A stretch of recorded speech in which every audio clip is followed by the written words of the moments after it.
Hi everyone, my name's Felicity. Welcome to day 3 at Purple Spheres here in beautiful Hooya. It's another sunny day and I'll be your guide for day 3, so I hope you have a good time looking around and seeing what we're doing today. So I arrived on Monday to a nice hug from Aaron and Maya, so that was good, and we've been really busy.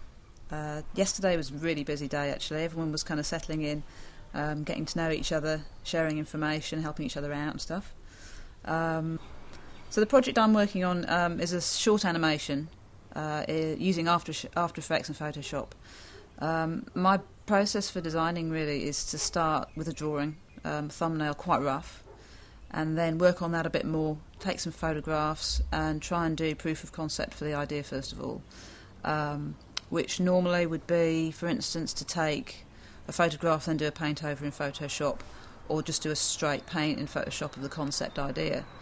And then, keeping all the different layers intact, move into After Effects and do some camera moves that way to see if it's going to work. And then, depending on the shot, go and take photographs, put them together in Photoshop, do some more paint overs, keeping everything on separate layers so you can do camera moves and moving around in After Effects. The idea that I've got this week is to start off outside the house. So I'm going to take a photograph from down in the valley, looking up at the house, and replace the sky with a stormy sky, which I'll animate in After Effects, and then move into a dark, mysterious corridor, which each of us will be in, on flat planes in After Effects, so we can move through in a fly-through, and then into another back room, and then we're going to see what happens when we get into the back room. And the last shot will be outside again, but this time there'll be purple light coming out from the house, and I'm probably going to do purple, almost like that James Bond red blood things dripping down the lens, but it'll be purple blood instead. I think my favourite moment so far was getting up this morning actually, because I woke up about 6 o'clock, because Maya said she wanted to wake up at 6 o'clock, but then she didn't, but I did, and then looked out the window and it was a beautiful morning again.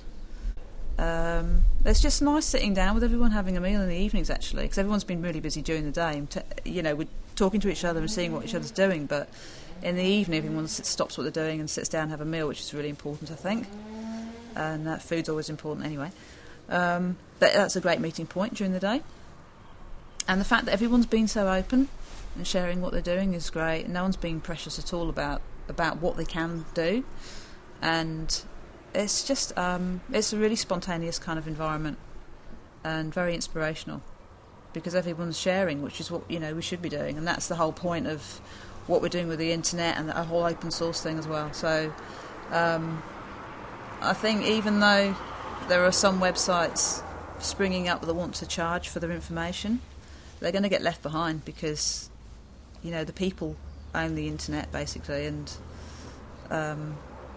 we'll just keep moving forward. So all the people that want to charge lots of money for manuals and advice, you can just kind of forget it in the long run, because we're going to share. And open source will keep pushing forward and making sure that information is easily accessible to people who otherwise won't get that chance. So I think that hopefully what we're doing this week should go some way to showing people what hopefully the future of exchanging information will be. And even though people try and charge for information on the internet, and that's becoming more common now, in the long run it's not going to work, and they'll get left behind by people that are involved in open source projects and creating open source software and stuff like that. Most of my inspiration really comes from European art or early cinema actually. I mean, I love special effects, visual effects, that's where I'm at, and concept art, matte painting, stuff like that. I use a Wacom tablet for doing all my drawing and painting in Photoshop. It's much better than using a mouse. Some people can use the mouse, but I can't do that.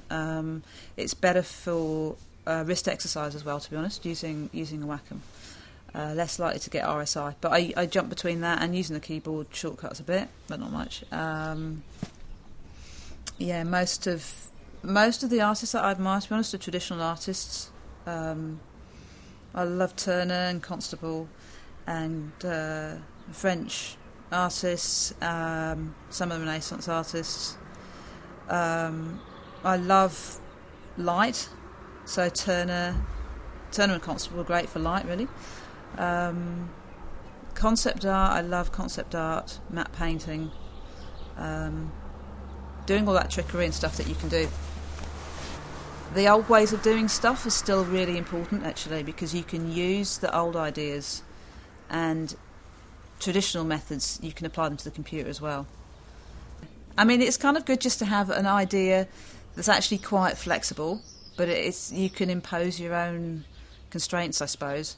So it's up to you to not impose constraints on yourself, really, and just to see what happens. I mean, the thing is, if I'm stuck for ideas, I just come out on the deck, to be honest, and look at the view and the sea. A lot of inspiration from just sitting down and looking at landscapes or looking at wild sea, and nature's a big influence, really, on what I do. And it's like a dream being here, because I just respond better to nature, to be honest. Nature and movies. So if I watched Hellboy last week and now I'm sitting here, it's like, yeah, that's my idea of heaven. Hellboy one day and a beautiful landscape the next day. I have had a little bit of a look around the website. Every time I go on it, it's got new things on it, so I do catch up twice a day to see what everyone else has been doing. But yeah, I mean, you can look on it about every couple of hours and something new seems to have gone on it. So it's like, wow, all the stuff coming out of our house. So we've been really busy since we arrived on Monday. It was great to see Maya and Aaron again. I haven't seen them for quite a while. So that was great. Vern I know as well from working at G2. And it's been great meeting the new people that I haven't met before. And everyone's just really chilled out, really friendly. Well, that was day 3 at Hooya. Thanks for joining us, guys. I hope you're having a good time following along with us this week. I hope you come back tomorrow and see what else we're doing. Purple spheres. The blood of purple spheres.